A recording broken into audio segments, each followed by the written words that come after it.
Good afternoon, everyone. Thank you for joining us today for this webinar on staff well-being, nurturing a happy workforce. My name is Elisa Macris. I'm a business psychologist at Thrive, and today I have Johanna Scheutzer with me. Hi, Johanna. Are you on mute?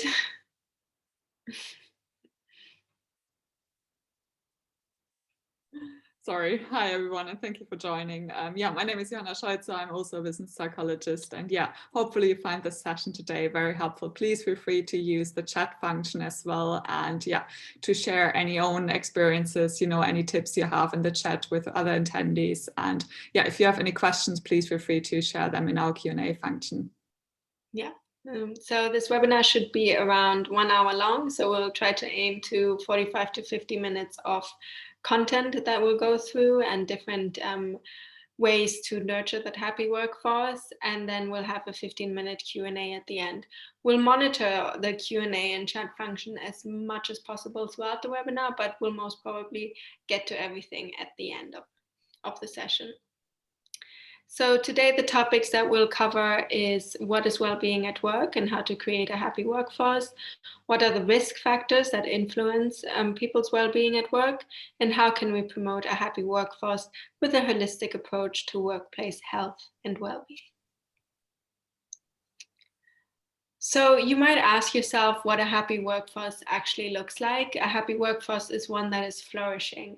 And this goes hand in hand with a business that is booming and raking in record profits as well. So each individual within the organization will flourish alongside it. The relationship between a flourishing business and a flourishing workforce are not mutually exclusive.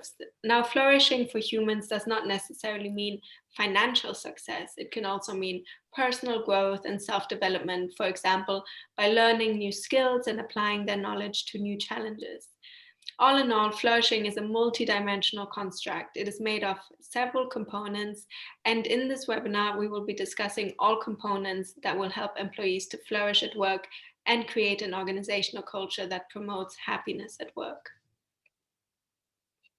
The components we will be talking about today are the following: health, both physical and mental, as well as safety, good working practices, values, social well-being and peer support, personal growth, lifestyle choices, and financial well-being.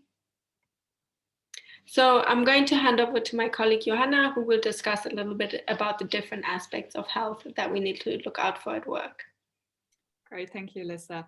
So let's take a look at health and what that might mean. So the first thing we need to think about is our health and safety. And when it comes to our health, we need to take this really holistic approach, looking at both physical and mental health, as the two constantly interact with one another, and thus should not be seen in an union, or should be seen in a union. Sorry. And of course, there are specific like interventions and actions we can take to look after our health.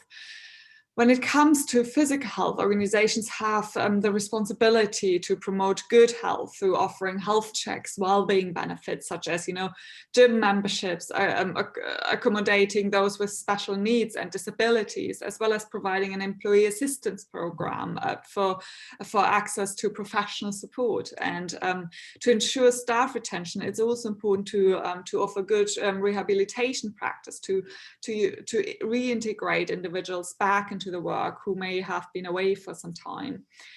And all this goes hand in hand with physical safety. So the employer has the responsibility to ensure safe working practices, safe equipment, and enroll staff in personal safety training. And providing a safe space for people to work at it is so fundamental for promoting good work practices, and to make sure employees feel comfortable as well as confident to perform their daily tasks. When it comes to promoting good mental health at work, we can look at ways to effectively manage stress by providing psychoeducation or tools such as mindfulness apps to employees. So, for example, the Thrive app. It's also important to frequently perform risk assessments to get a clearer picture of the current climate within the company, as well as to take more of a proactive approach to mitigating risk rather than a reactive one. So here, for example, focus groups can be helpful, surveys, and there's this HSC risk assessment, a tool that could be used to assess work-related stress by identifying main risk factors like demands, control, support relationships, role, and change management. So something to consider here to really understand the risk at work. Part of fostering compassion and psychological well-being at work is making sure that people, especially managers and leaders, feel confident in also conflict management. And this is to really maintain internal harmony and allow people to voice their concerns and opinions. So this can be done again by training managers on having difficult conversations, conversations around mental health. And again, here it's really important to have the right resources for people to be signposted to if professional support is needed, such as, for example, occupational health and employee assistance programs. So let's look at the how a good workplace might look like, or good work in general. So there are different models we can actually identify, or different aspects we can look at. So job demands are the physical and emotional stressors in any individual job role. And these could include things like time pressure, heavy workload, generally stressful environment, or poor relationships. Whereas job resources are considered to be those, physical, social, and organizational factors that help to achieve goals and reduce stress. So imagine them as, more of a job positives. It's those things that improve the motivation and the engagement of your workforce. And these may include strong relationships, opportunities, coaching, mentoring, learning, and development. And the general statement of this model is that when job demands are too high and resources are too low, stress will be a common factor which could lead to, for example, burnout. On the other hand, good job positives can offset the effects of stress and increase motivation and well-being in your workforce. If you're interested in applying this model, it's important to identify the stressors that we have briefly mentioned before, such as poor relationships, short deadlines, lack of opportunities, etc. And addressing changes can be difficult because there might be one you're unable to change or reduce. So try to separate the ones you can change from the ones you actually can't, and then try to reduce these demands and increase the positive job resources. It is so important to note that here, like every person in your team has different needs and different stressors. So what one person might find stressful for, might not be stressful for the other person. So really make sure you have those open conversations to understand each individual needs and to help them later with the adjustments they might need. The second model is that I would like to look at is the effort reward imbalance model. So this model really highlights the importance of finding a balance between the effort, what the employee puts into their work, and the reward, so what the employee gets out of their work. And so similar to the job demands resource model, we are again talking about finding this balance essentially. Now this can be unique to each employee depending on their needs and their job role again. And the effort someone puts into their work can be seen in many ways. For example, how many deadlines they have, meaning that they are often under time pressure, for example, or if they have many responsibilities such as managing a team, or if they are asked to be on a call and frequently have to work overtime. So the reward they can get is generally characterized in, actually 3 areas. So esteem, job promotion, and job security. Let me give you an example here. Esteem can be respect from supervisors or colleagues, support, fair treatment, and acknowledgement of the value of the work and the value of their contribution to the organization as a whole. Job promotion can relate to prospects of promotion, having position that is adequate to qualifications, or receiving a salary that aligns with the expectations of the role. And finally, there's job security. So this is about the likelihood of retaining the job, receiving benefits, having a pension, for example, and generally feeling that there will be no sudden or undesired changes. It can be of use for managers to get a better understanding of what efforts their direct reports have to put into their work, and what reward they will value the most to get to get out of this, because this can be, again, really unique to every employee. And by getting a better understanding of this organization can support individual needs of the employee to increase their job satisfaction and keep them motivated. If a balance between effort and reward is not reached, this could potentially result in overcommitment. This is when the individual shows, excessive striving, or in a combination with a strong desire of being approved and esteemed. The problem with this is that the individual may feel that no matter how much they receive the reward of being approved or esteemed, it will never be enough for how much effort they have to put into what they're actually doing, and this resulting in them feeling let down over time. So it is important to help the employee to have, those realistic expectations of reward in their minds, and take notice when they do receive these rewards. Also, besides that, as I mentioned before, we want to make sure that organizations have a healthy work environment and an inclusive culture where everyone, feels really safe and accepted and valued. And that goes hand in hand with good line management that Elissa will take a look at shortly. But the key is, to really make sure that managers communicate openly, create a culture of collaboration, psychological safety, where there are regular conversations also about health and well-being. But yeah, I will hand over to Elissa again. Thanks, Johanna. Yeah, I will talk a little bit about values and principles. So values and principles are the heart of any organizational culture. They define a shared sense of mission and can positively contribute to a sense of belonging. There are many different leadership styles that help to attain this. For example, early research focused on transformational leadership, which emphasizes on the idea that leaders should work beyond their immediate self-interest and create lasting positive impact by establishing the shared vision. And this was followed by ethical leadership, also known as authentic leadership, which identified that shared values within an organization enhances high quality relationship, which in turn creates a sense of community and togetherness.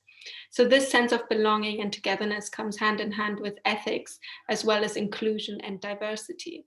So leaders are seen as role models to their organizations. They represent what the business stands for and enact ethical values, whether that comes to environmental awareness, social responsibilities, community investments, or volunteering. So people need to establish a sense of dignity at work so their jobs can be fulfilling and meaningful to them. Altruistic behaviors does not just have a positive impact on the world around us, but also on yourself. Now, referring back to the point that leaders are seen as role models, this also includes diversity and inclusion. So organizations need to ask themselves how diverse and representative their leadership is of their organization. So diversity comes in many forms, whether that's sexuality, such as identifying as LGBTQ+, gender, ethical or cultural background, socioeconomic or educational, and so on. So by having representative leadership, employees will feel more able to relate to their organization, as well as aspire to potentially one day achieve their career goals as they see that the potential and possibilities are there for them.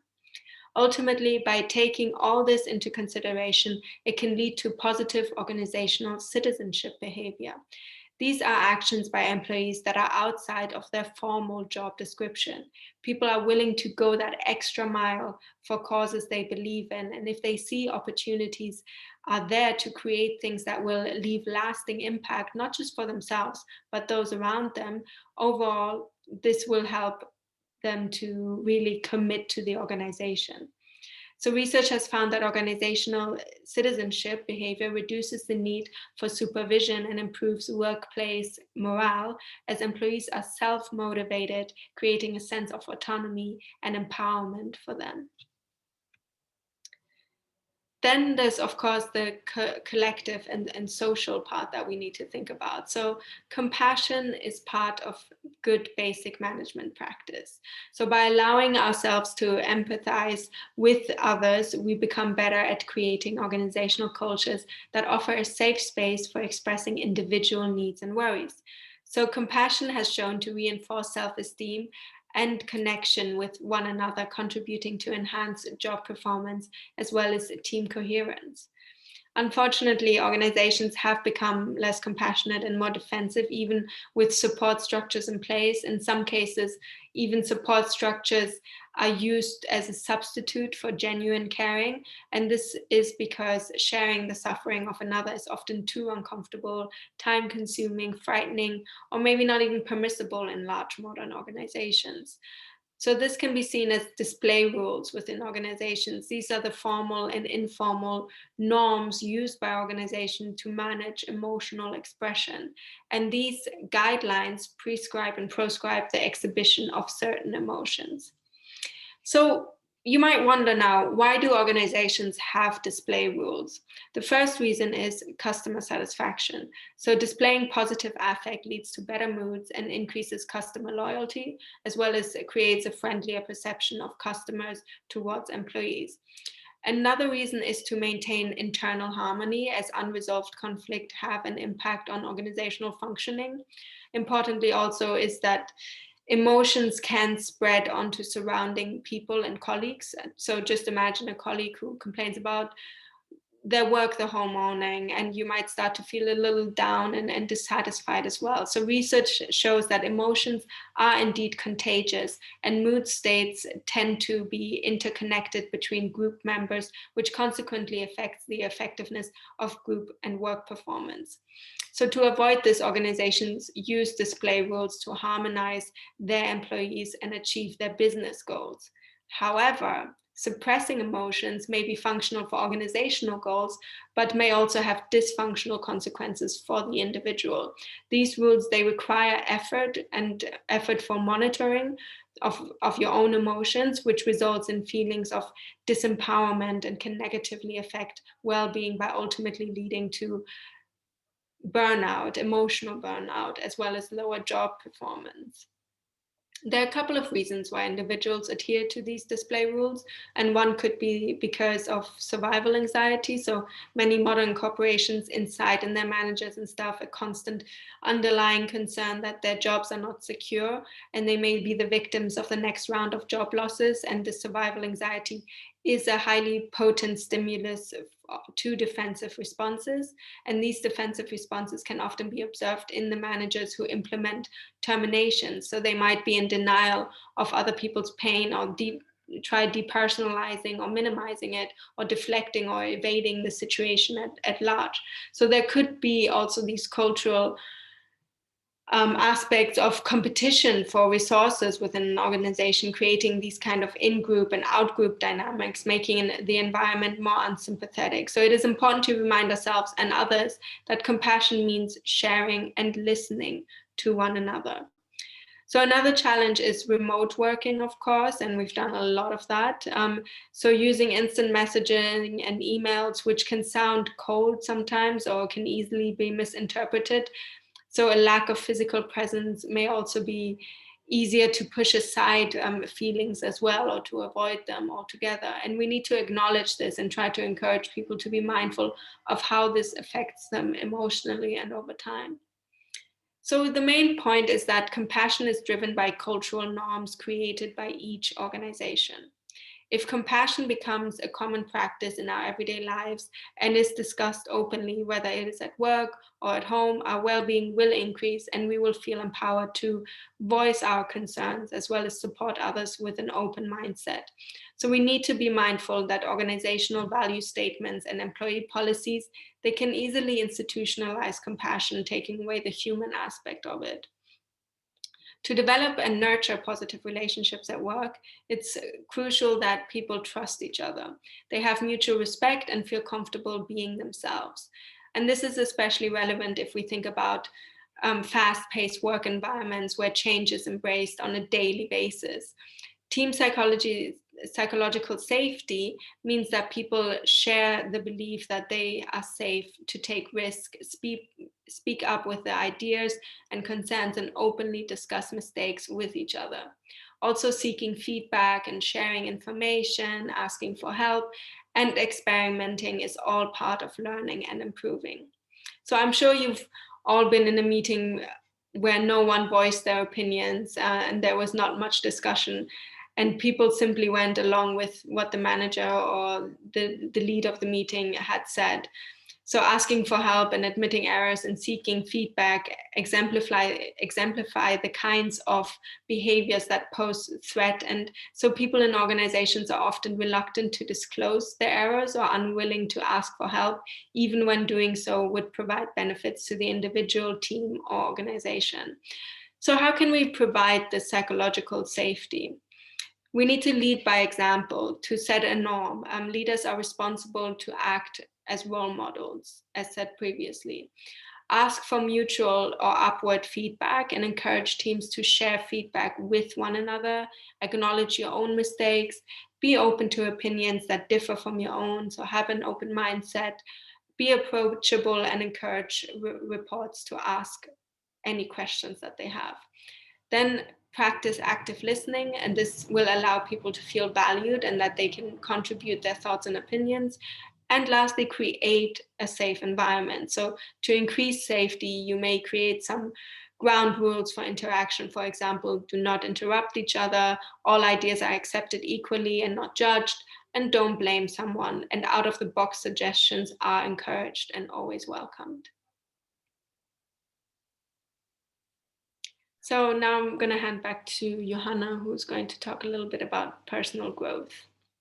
Great, thank you. Yeah, I mean, personal growth. When we look at personal growth, we can look at some practices that might be quite helpful to be considered from an organization as a leader perspective, as well as from your personal development perspective. So yeah, when we look at personal development and growth, it is not only important, or we need that for our motivation, as well as for our overall well-being. And this will consequently also increase our productivity, performance, and allows people to essentially thrive. So yeah, development and learning and growing is just so important for all those different aspects.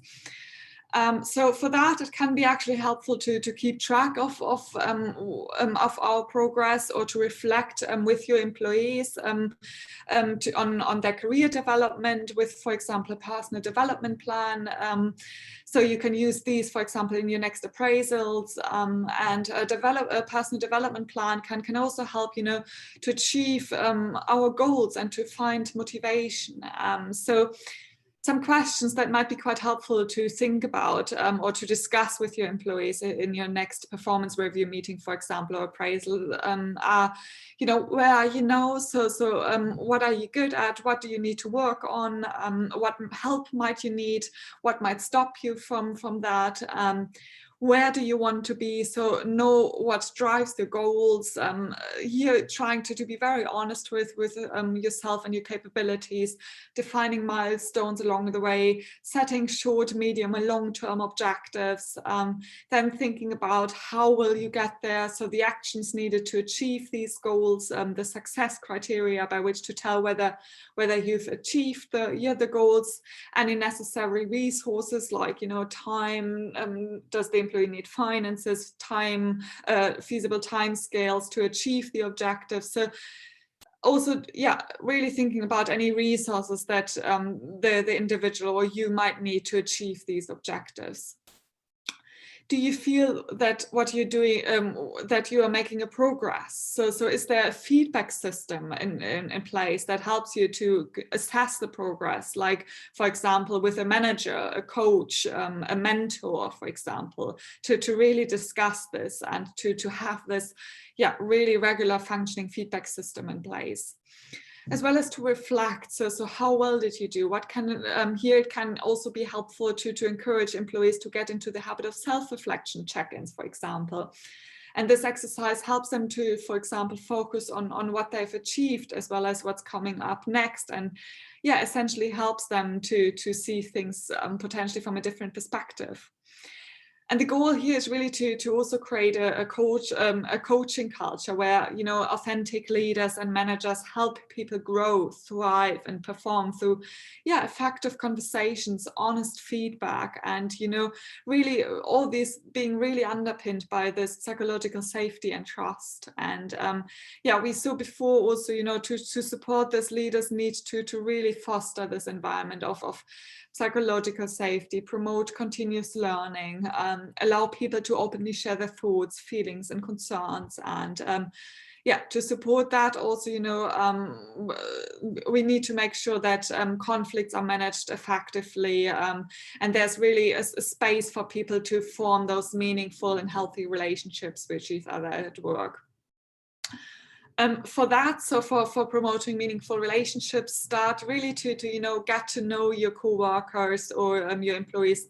Start asking them questions about their well-being, about the work they're doing, and you will realize that also when you do that with your colleagues, they will come back to you and ask the same questions. And similar, it's really about this mutual thing. And maybe sometimes it helps, to start talking about your own challenges, feelings you have, to allow someone to open up as well, especially when working remotely, and also when we think about onboarding new talent. So it's really important for leaders to create this opportunity for people to collaborate and meet each other, to really form those relationships. So, for example, thinking about implementing a buddy or mentor within the workplace, for example, for new talent, so that they feel connected, have this feedback system in place, and essentially feel included into the team and the organization.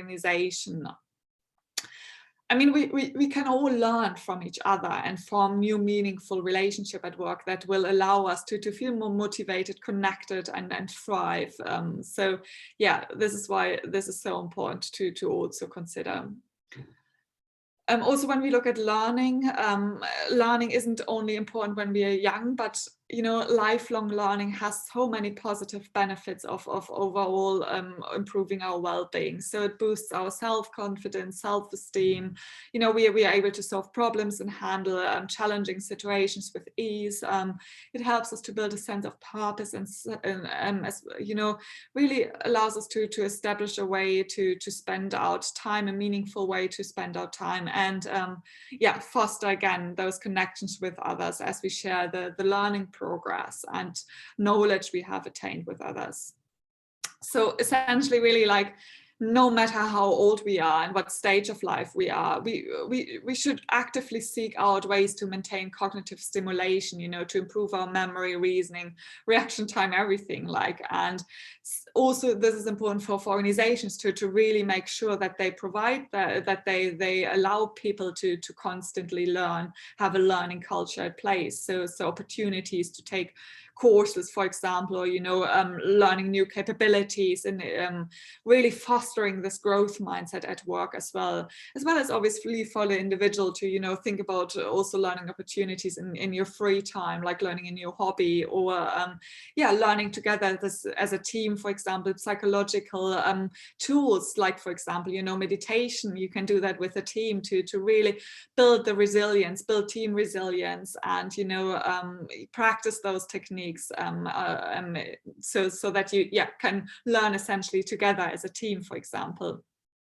Or like learning other psychological skills, like it's a relaxation technique in your free time, for example. But some questions that might help you to also foster your own personal learning, or something, you know, you can use as a kind of like reflection in, again, those review meetings, appraisals, or check-ins are really, you know, questions around what can we learn from this. Also in a team, very helpful to really promote this, you know, open, you know, creative culture, where concerns can be raised, and mistakes are something where we can learn from, and nothing harmful at all. So what can we learn from this? What steps can we do to help us succeed? Do I know the goal I'm after? You know, what information can I gather, and from where can I get constructive feedback again? You know, this feedback is so important. What do I need again? You know, where, when, and how will I follow through on my plan? Thinking, reflecting together. What did I learn today, or what did you learn as a team together? What mistakes did I make that taught me something? Is my current learning strategy working? If not, how can we get there? You know. And you know, to have this constant mindset, or to really foster that mindset, really trying something hard every day. What did I try hard today? And you know, what habits must I develop to continue the gains I've achieved? You know, really, just some questions that really help to promote your growth mindset, and to help you keep into this continuous learning. Here it can be helpful, again, really to set yourself, you know, short-term, mid-term, long-term goals when learning skills. And this really helps us to keep motivated and feel a sense of accomplishment when we have achieved what we strived for. And, you know, when we become complacent, we might feel bored or aimless. And in life, we always, you know, really strive for a sense of purpose. And this purpose constantly develops as we grow and circumstances change. But the one thing that stays constant is that we should always crave to engage in activities that challenge us, whether this is mentally or physically, and, you know, provide us with this learning. So as a leader or as an organization, you may want to take into account, you know, really how these questions, for example, might be implemented into your group discussions, and you know, discuss any learning opportunities the organizations might have to really offer that to the employee, make that clear. It's a lot about communication there as well. You know, what available, like what options, what resources are in place for the for the employee, and, you know, really supporting the individual to have this continuous learning at work, as well as, you know, for yourself at home as well, obviously. Also, it's important to create an open and collaborative environment that allows people to think creatively and work together to form those new innovative ideas that allows your people to thrive, as well as brings your essentially bring your company this competitive advantage. So, you know, for example, consider to really build, as Elissa mentioned, a diverse team with variety of different skills and strengths, and encourage healthy debates among them, and also create an environment where, as I mentioned before, where failure is really okay, a culture where you promote continuous improvement, and different points of views are encouraged, and there, for example, really banning, because we easily say that, especially because it's easy, right? Banning like expressions that's not how not the way we do things here. So really be aware of this sentence, because it comes quite easy, but try to be really open for new perspectives and approaches that someone might opens up to you and shares with you. And this means we should, you know, really support people to create this, to have this creative risk taking, and, you know, support them with support their failures with essentially discussing them as learning opportunities together. You know, also for this, in order to encourage creativity, leaders can also inspire discussions of team aspirations, and let, you know, your team work towards those co-created goals. That can be quite helpful as well. And as I was saying, like really making sure that there's no failing, but only learning from it to become even better, which brings us again to the importance of, you know, this psychological safe environment. And as much as possible, also make clear that that your employee you as a leader or as an organization really value creativity and understand the importance behind it. So making that sure that you don't micromanage, because this will hinder and really not allow your people to have the freedom and flexibility to be creative, and communicating openly, this learning culture, and fostering mutual brainstorming and feedback session, recognizing risk takers, and essentially being open for any feedback and suggestions that come from your employees and your people. So having, really this open door policy, and offer, anonymous ways also to for people to share their own thoughts privately. So you could use, for example, suggestion boxes. We also do that actually at Thrive. So yeah, just trying to get as many ways, as many, pathways for people to have share their honest feedback and their new ideas. But yeah, I will hand back to Lisa now.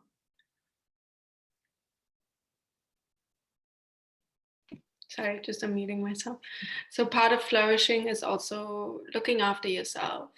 So it's both inside and outside of work. It's good to make healthy lifestyle choices. So being active is important for our physical as well as mental health. It boosts our energy levels, positively impacts our mood, and even enhances our cognition. And we should aim for at least 150 minutes of moderate intensity exercise a week, or 75 minutes of vigorous intensity exercise.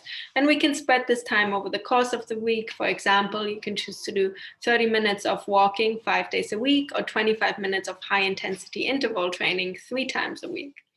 So however your schedule looks, try to set yourself attainable goals that will easily become habits for you over time, and ask yourself why you would like to exercise, and pick the exercise that is enjoyable for you. It always helps to do this with a person or other people, as it helps you to motivate and creates a meaningful bond with others. For example, you can try organizing walking clubs or attending lunchtime yoga with your peers. And this also comes hand in hand with healthy eating. So eating a nutritious diet helps you to keep a healthy body weight and a healthy heart. It also helps reduce your risk of developing some chronic diseases. And new research finds that your food choices may also affect your mood and mental health. And this is sometimes called the food-mood connection. So a well-balanced diet provides all the energy that you need to keep active throughout the day, and nutrients you need to for growth and repair, and helping you to stay strong and healthy, and helps to prevent diet-related illness, such as some cancers. So nutrition can help enhance athletic performance as well. An active lifestyle and exercise routine, along with eating well, is the best way to stay healthy. So eating a good diet can help provide the energy you need to finish a race, or just to enjoy a casual sport or activity. So in the short term, poor nutrition can contribute to stress, tiredness, and our capacity to work. And over time, it can contribute to the risk of developing some illnesses and other health problems, such as being overweight or obese, or tooth decay, or even high blood pressure. So eating a diet that is well-rounded and nutrient-rich can help to improve mood, increase energy levels, and help you really to think clearer. There are several elements at play here, from the amount of carbohydrates you eat to the way deficiencies in vitamins and minerals affect your mental health. So in order for your brain to be able to concentrate and focus, it needs energy. So 20% of all of our energy needed by the body is used up by the brain. And this energy comes from blood glucose, and the glucose in our body comes from the carbohydrates we eat.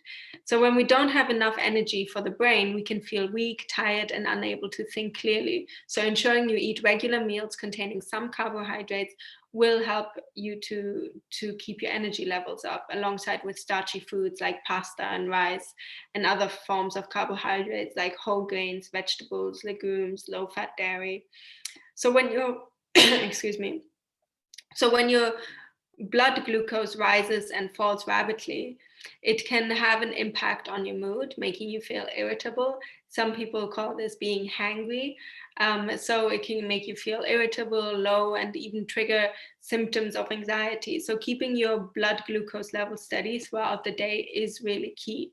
So try foods that release energy slowly, like cereals and nuts and seeds, and aim to eat smaller portions spaced out throughout the day.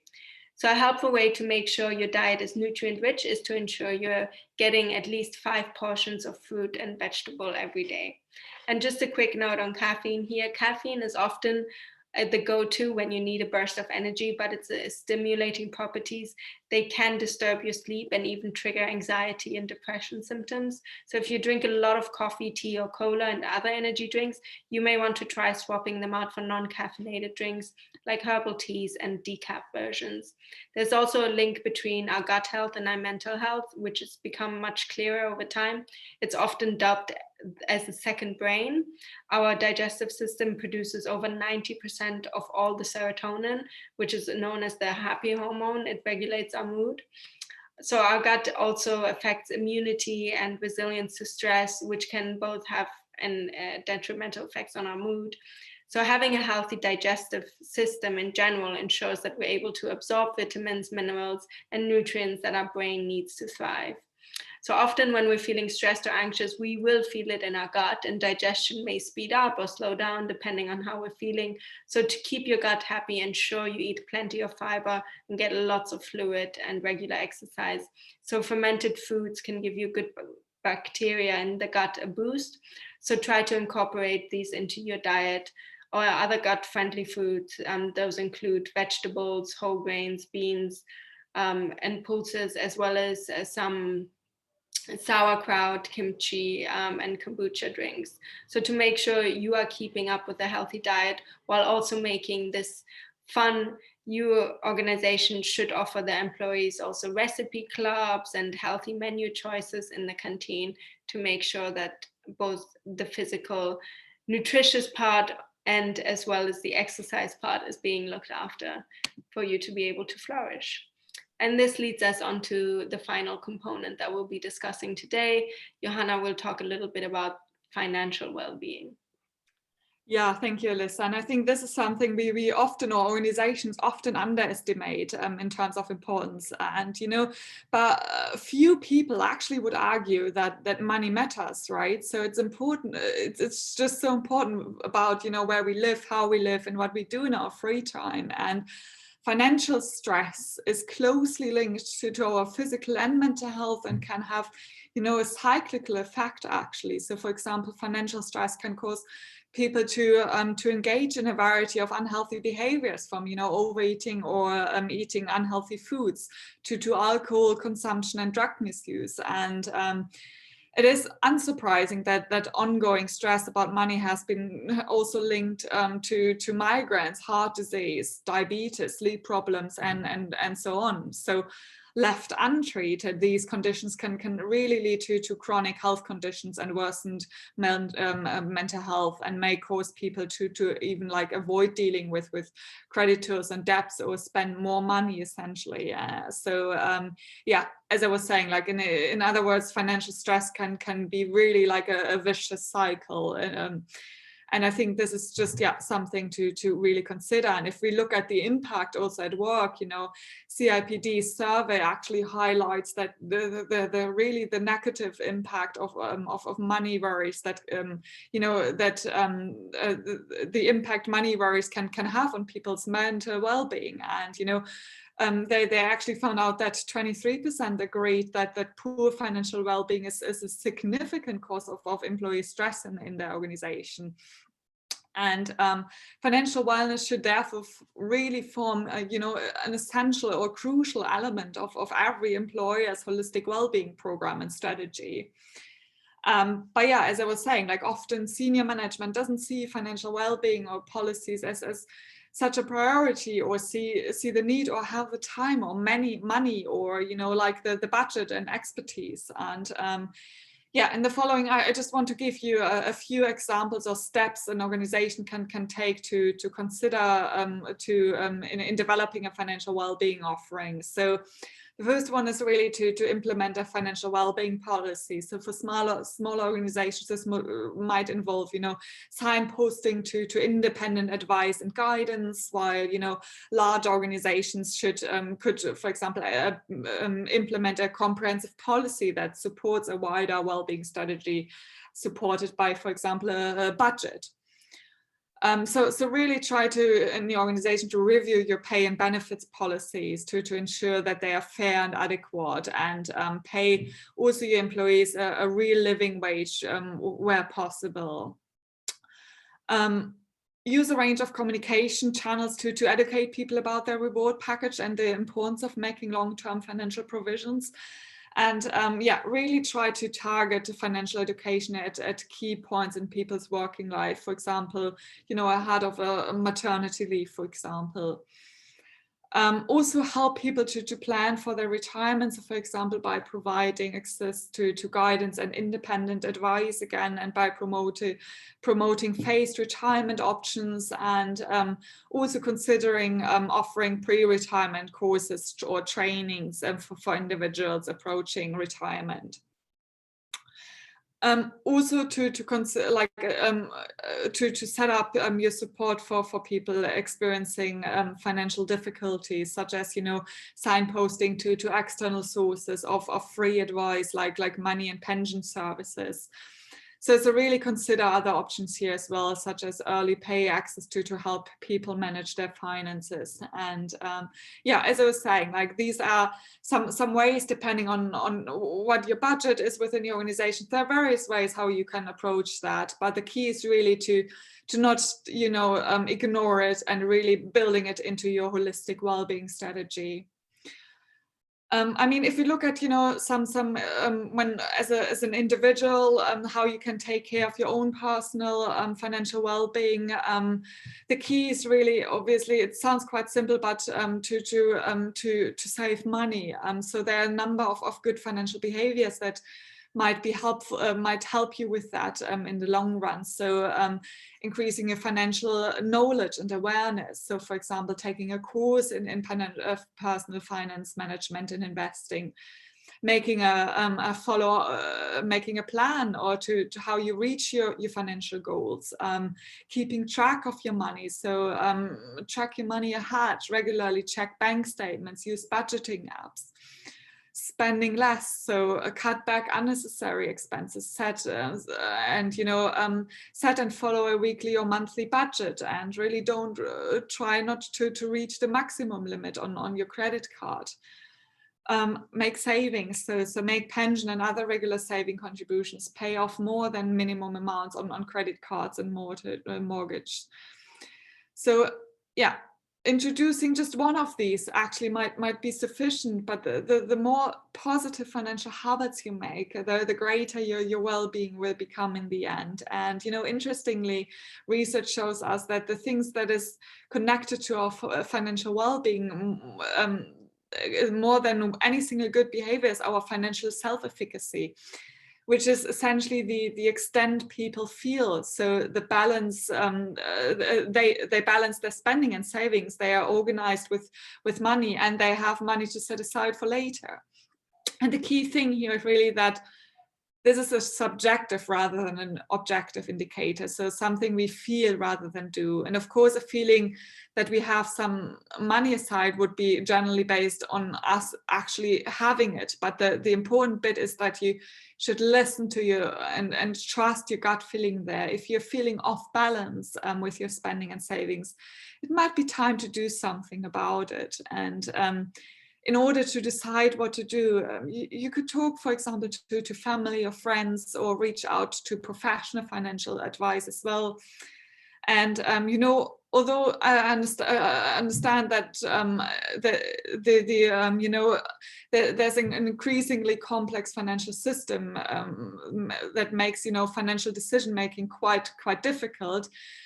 that using help of a professional financial planner, financial counselor, insurance agent, or stockbrokers is still not very popular, and can provide you with so many benefits. So really try not to be too shy or too proud to seek support, and really reach out for help when you need it, because it's such an important part, and it has, as I was mentioning in the beginning, plays such a big role in our well-being. So really not being too shy to seek the support here.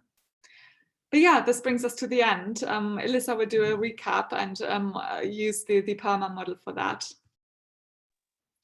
Right, just to recap, so basically this webinar touched upon different aspects that help us flourish at work. Flourishing is best explained with the PERMA model, which was developed by Seligman. The 5 factors of this model include positive emotions, engagement, relationships, meaning, and accomplishments. So to experience this at work, we need to look after our health, both physical and psychological, maintain good working practices, ensure aligned values and practices, foster social well-being and peer support, encourage and engage in personal growth, and make good lifestyle choices, as well as look after our financial well-being. And this is done with the support of your employer. So if you feel like you might need to improve or need more support in any of these areas, try to address them to boost your well-being as well as your happiness at work. So that brings us to the end of the webinar. So if you do have any questions, let us know. We'll be happy to answer anything.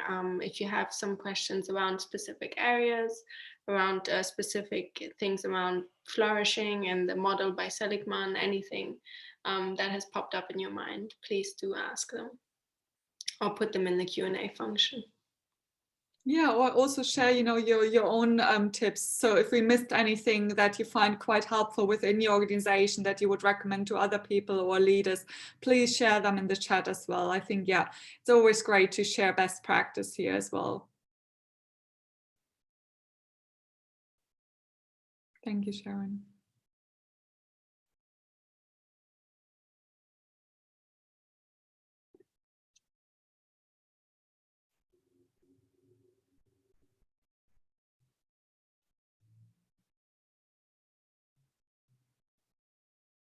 There's a question from Debbie. So I'm thinking of my husband who works at an employer that does not act as thought they care for the employees, and particularly don't come across as ethical. What can he do to influence the work environment? And I understand, obviously it's very challenging if it doesn't come from top, right? If it isn't practiced by leaders or with from the organization itself.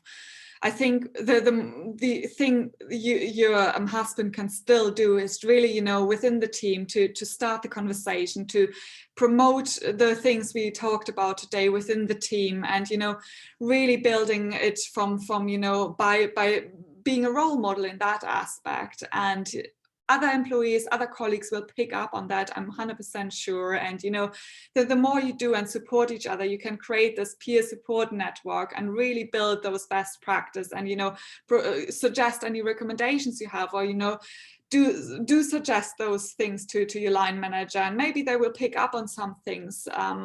So really trying to be proactive on that side would be my recommendation. I agree with Johanna. And I think the main point also to take from Johanna's comments is to take a positive problem-solving mindset. So take a mindset where people will come along with the ideas, where you influence other people for positive change and for positive growth within your organization as much as you can, because see what you have control over and what you don't have control over. So your husband can look at these different aspects that we had mentioned earlier and find which one is the most important one maybe, and just address that with a problem-solving mindset, coming in with solutions, or coming in with, sharing his perspective and asking for other people's perspective on these things as well. Yeah, and I think that also answers the other question. Someone asked something about, what to do when the leader isn't an ideal role model within the team. And yeah, it's similar to what we just said. I think it's really about, trying to focus on the things you can control, taking a proactive approach, positive approach, and doing what you can, what is in your control to really build this culture with your colleagues together, and have an open feedback session. So it's really let your line manager know in your next one-to-one, like, yeah, I would like to have a mutual feedback session, for example. So really trying to suggest those things as well. Yeah. And if you feel like you cannot really approach your team leader about it, think about if there's other resources that you can utilize, or other places that you can, other people, maybe other managers you can approach. Maybe you look up higher in the hierarchy, or maybe you look externally into employee assistance programs and anything like that, for those resources that you might not get then from your direct manager. So find your solutions around it as well if you feel stuck in that sort of way.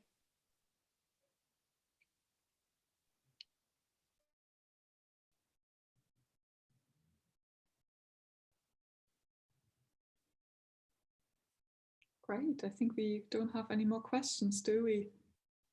No, I don't think so. Well, if some questions come up later, please feel free to reach out. But yeah, I hope this was helpful today. And thank you so much for joining, everyone. Yes, thank you, everyone. Thanks for your time. It was a great session.